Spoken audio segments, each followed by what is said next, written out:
Good morning all. Infrastructure for files. Last few lectures we have seen the fundamentals of disk drives as well as file organizations, which are the basics required to understand indexing structure of files. Actually our syllabus starts with indexing structure for files. The fifth module of syllabus is indexing structure of files and query optimizations. Now the indexing structure of files, first of see what is an index. You know what is an index. In our textbook we have an index on the last page. What is the use of that index? That index is in alphabetical order, having two fields there. One is a keyword, second one is a page number. You can search because it is ordered sorted in the order of alphabetical order. That is why you can easily locate a keyword and corresponding page number can retrieve. Similarly, here the use of index is it's an auxiliary structure. You have a data file with so many records. You want to identify where the record is stored. We want to retrieve the record stored in the disk. A record means you want to access the block, corresponding access where the record where this particular block is in the disk. That is what it is required.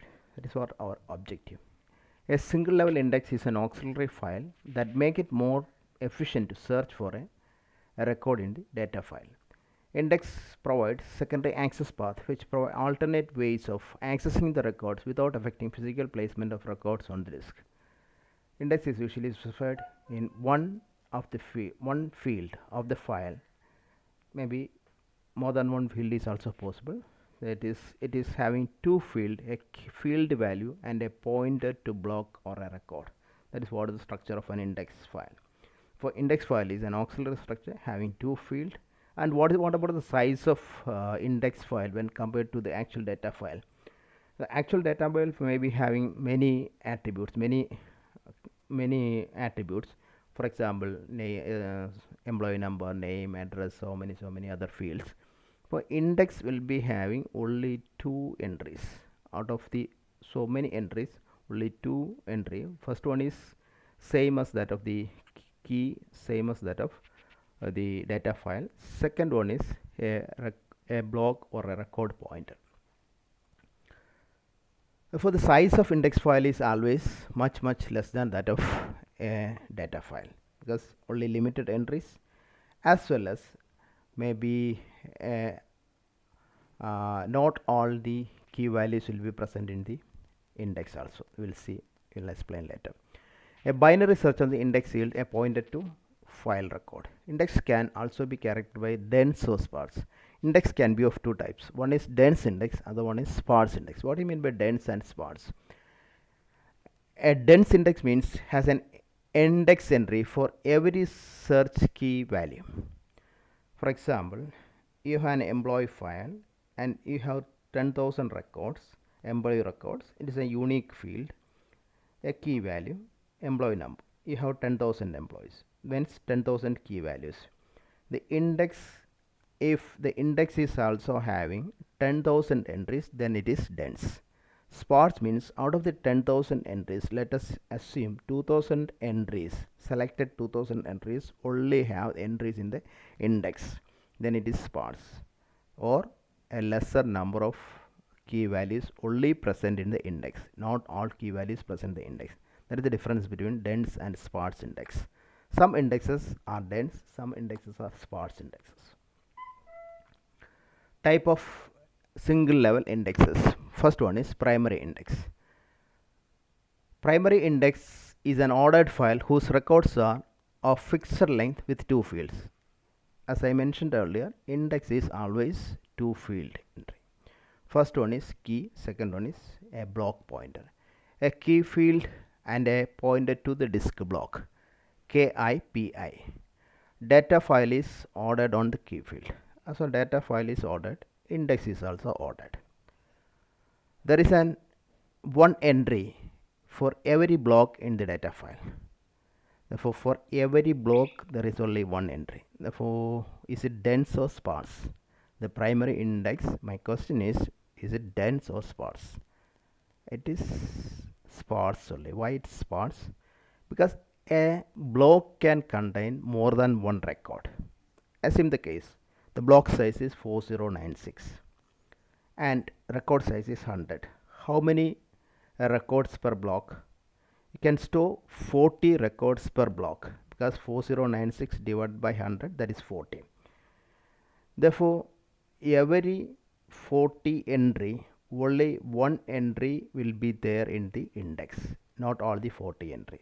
Next 40 entry, one entry in the index, because those entries in the beginning of the block, or those key values in the beginning of the block, will only have entry in the index. We'll see an example, then it will be more clear. The index entry has key field value for the first record in the block, which is called block anchor. That means only block anchors will have presence in the index, not all the records, or not all the key values. Similar scheme for last record, that is also possible. Last record, not instead of first record, the last record also can have an index created based on the last record. That is also possible. Thus, primary index is a non-dense or sparse index. This example, consider this example. This block, you see there are 4 records: Aaron, about, Acosta, etc. 4 records. Next block having 4 records. Therefore, this Aaron is a first record or anchor record. This will be having index. Therefore, this is our index block, index structure. This is our data file. The index file, this is our data file. The data file, the first record of the block will be having an entry. Next block, first record, that is Adams John, will be having an entry in the index. Similarly, next is Alexander Reddy. Alexander Reddy is the third entry in the index file. Therefore, it's a sparse. The primary index is sparse. Not all entries, not all key values will be having entry in the index. Only those records which are coming as the first record in each block will be having an entry. Because this is because when you are accessing a record, means you are accessing a block, not that record alone. Your access, the block is the unit of transfer of data between the disk and the memory. That is why this happens. Okay. Number of disk block in an index file. Consider an example. Given the following data: employee with the name, SSN, address, job, salary, etc. Whatever the size record. Suppose that the record size is 100 bytes and block size is 1024 bytes, and let us assume we have 30,000 such records. Now my question is, how many blocks required to store this data file?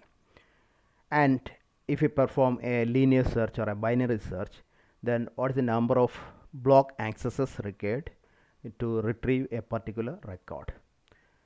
Case is, a record size is 100 bytes, block size is 1024, total number of record is 30,000.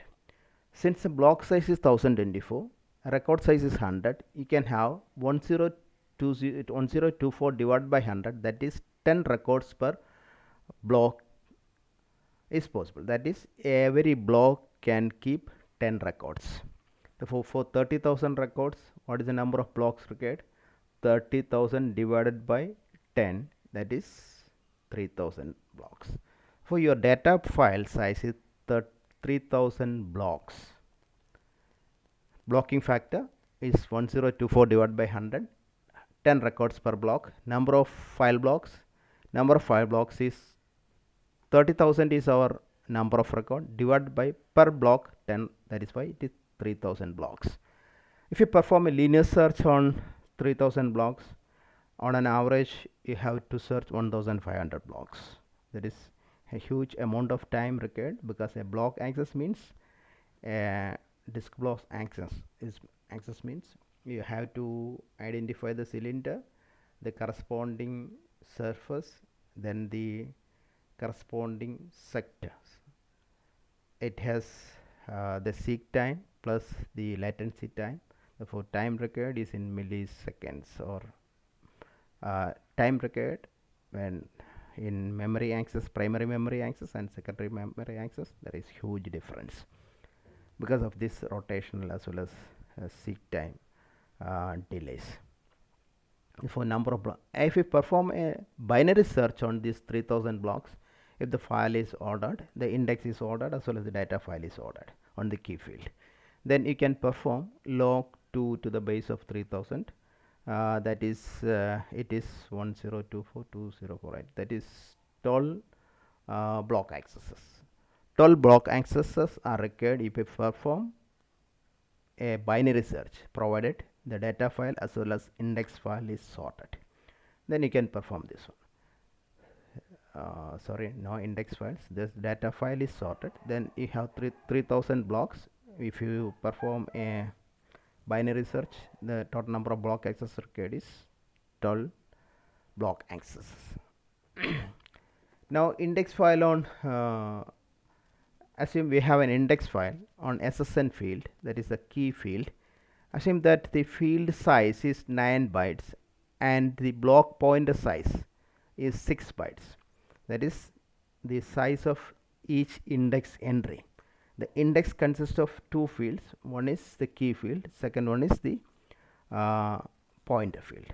Therefore 9 plus 6, 15 bytes is the size of each entry.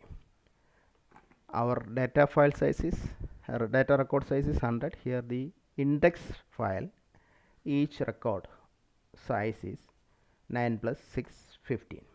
Therefore total number index blocking factor, how many index entries is possible in a block?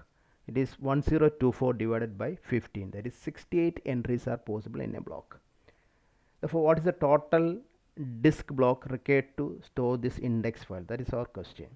What is the total number of disk block required to store our index entries? How many index entries? For every block, one entry. That is, we have 3000 blocks. That means we have 3000. We need to store 3000 entries. 68 entries are possible in a block. For total, the total number of index entries is number of blocks in the data file 3000. That is equal to 3000 divided by 68, that is 45 blocks. Therefore our index file, if you keep an index of the data file, that index itself needs 45 blocks. 45 blocks of size 1024 bytes. That means to access or to perform a binary search on this index file, log 2 to the base of 45, which will be 6. By this binary search, what you will get? You will be getting the block pointer. You want to perform one more block access to retrieve the actual data. Therefore total block accesses required is 6 plus 1, 7 access. Again, this is far better when compared to the 12 block access when no index is employed. For here, if you are keeping an index structure with 45 blocks, can perform the binary search with 6 plus 1, 7 block access when compared to the 12 block access of the binary search. But if it is linear search, it will be 1500 on an average. Okay. Another index is clustering index. What's the difference between primary index and clustering index? The clustering index, assume the case that, for example, employee file. We created a primary index based on the employee number, that is SSN. Now based on the department number, assume that our data file is sorted based on department number 2, then you can have a clustering index. Here in the department number is not the key field. Many employees, same department number for many number of employees. That means records, when it is sorted, will be having many records will be having same key value. Here the key is not an unique one, department number. That is, employee file itself is a data file that is sorted on the record, sorted based on the department number. We are going to create a index. That index is known as clustering index. Here the difference is only that the key field is not unique. Therefore what is that index corresponding to that? The index again will be having two fields. One is key, other one is the block pointer. For what are the entries here possible? Those unique entries of the key will be having an entry in the index. We'll see an example, then it will be more clear. Here this is a clustering index, example of clustering index. Here the department number is the key field.